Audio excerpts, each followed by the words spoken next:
ಭರತಖಂಡವನ್ನು ತನ್ನ ಕೈವಶ ಮಾಡಿಕೊಳ್ಳಲು ದಕ್ಷಿಣ ಭಾರತದ ಮೇಲೆ ಆಕ್ರಮಣ ಮಾಡುತ್ತಾನೆ. ಆದರೆ ಕರುನಾಡ ಚಕ್ರವರ್ತಿ ಇಮ್ಮಡಿ ಪುಲಿಕೇಶಿಯನ್ನು ಸೋಲಿಸಲಾಗದೆ ಹಿಂತಿರುಗಿ ಹೋಗುತ್ತಾನೆ. ಇವರಿಬ್ಬರ ಕಾದಾಟದ ಒಂದು ತುಣುಕನ್ನು ನಾವು ನಿಮ್ಮ ಮುಂದೆ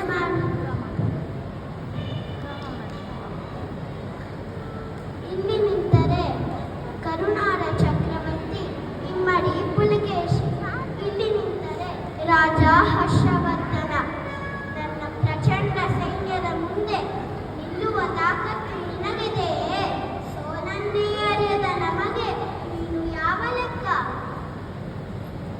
ಕರುನಾಡ ಮೇಲೆ ಮತ್ತೊಬ್ಬರ ಆಕ್ರಮಣ ನಾವೆಂದೂ ಸಹಿಸುವುದಿಲ್ಲ. ನಮ್ಮ ನೆಲ ಜಲದ ರಕ್ಷಣೆಗೆ ನಾವೆಂದೂ ಬದ್ಧ. ಹರ್ಷವರ್ಧನ ನರ್ಮದಾ ನದಿಯಾಗಿ ಒಂದು ಅಂಗುಲ ಜಾಗವನ್ನು ಮುಟ್ಟಲು ಬಿಡುವುದಿಲ್ಲ. ಇದು ಇಮ್ಮಡಿ ಪುಲಿಕೇಶಿ ಭೂಮಿ ತಾಯ ಮೇಲೆ ಮಾಡುವ ಪ್ರಮಾಣ. ಏ ಪುಲಕೇಶಿ, ಯುದ್ಧ ಮಾಡಿ ಯಾಕೆ ಕಷ್ಟ ನಷ್ಟಗಳನ್ನು ಅನುಭವಿಸುತ್ತೀಯ? ನನ್ನ ಮುಂದೆ ಶರಣಾಗು, ಅದರಿಂದ ನಿನಗೂ ಉಳಿತು, ನಿನ್ನ ಮಾನವೂ ಉಳಿಯುತ್ತದೆ. ಶರಣಾಗತಿ ಇಲಿಯ ಗೋಣಿಗೆ ಕೈ ಹಾಕಿದೆ ಅಂದುಕೊಂಡಿದ್ದೀಯಾ?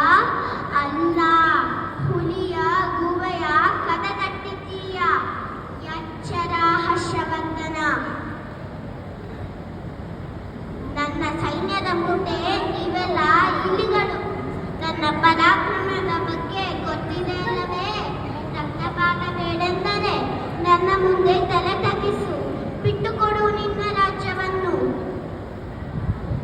ನೀರು ಕೇಳಿದರೆ ಹಾಲು ಕೊಡುತ್ತೇವೆ, ಹಸಿವೆ ಅಂದರೆ ಮಿಷ್ಟಾನ್ನ ಬಡಿಸುತ್ತೇವೆ. ಇದು ಕರುನಾಡಿನ ಮಣ್ಣಿನ ಗುಣ, ಸಂಸ್ಕೃತಿ. ಆದರೆ ನಮ್ಮ ಸ್ವಾಭಿಮಾನವನ್ನು ಕೆಣಕಿದರೆ ಸೀಳಿ ಬಿಡುತ್ತೇವೆ. ಎಚ್ಚರ ಹರ್ಷವರ್ಧನ. ಕಾಡಿಗೆ ಒಂದೇ ಸಿಂಹ ಇರಬೇಕು, ಅದೇ ರಾಜನಾಗಿರಬೇಕು.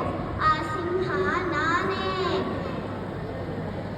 ನನ್ನ ನೆಲ ನನ್ನ ತಾಯಿದ್ದ ಹಾಗೆ, ಅದನ್ನು ಒದರು ಬಂದರೆ ನಾನು ಸುಮ್ಮನಿರುವೆನೇ? ನಿನ್ನ ಜೀವನದ ದೊಡ್ಡ ಪಾಠವನ್ನು ಕಲಿಸುತ್ತೇನೆ. ಆಕ್ರಮಣ, ಆಕ್ರಮಣ. ಇನ್ನು ಮುಂದೆ ಯುದ್ಧ ಮಾಡಿ ಪ್ರಯೋಜನವಿಲ್ಲ. ನಮ್ಮ ಅವಂತಿಯನ್ನು ನಾವೇ ಮಾಡಿಕೊಂಡಂತೆ. ನಿನ್ನ ಜೊತೆ ಸಂಧಾನ ಮಾಡಿಕೊಳ್ಳುತ್ತೇನೆ.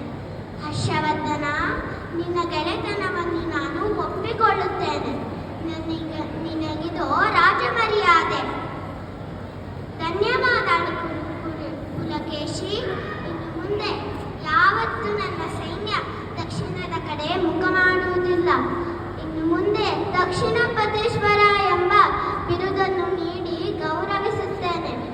ದಕ್ಷಿಣಪತೇಶ್ವರ ಇಮ್ಮಡಿ ಪುಲಿಕೇಶಿಗೆ ಬಹುಪರ, ಬಹುಪರ. Give a big round of applause, ladies and gentlemen. That was truly Swasti Upadhyay, who did a commendable mono act. Please give a big round of applause.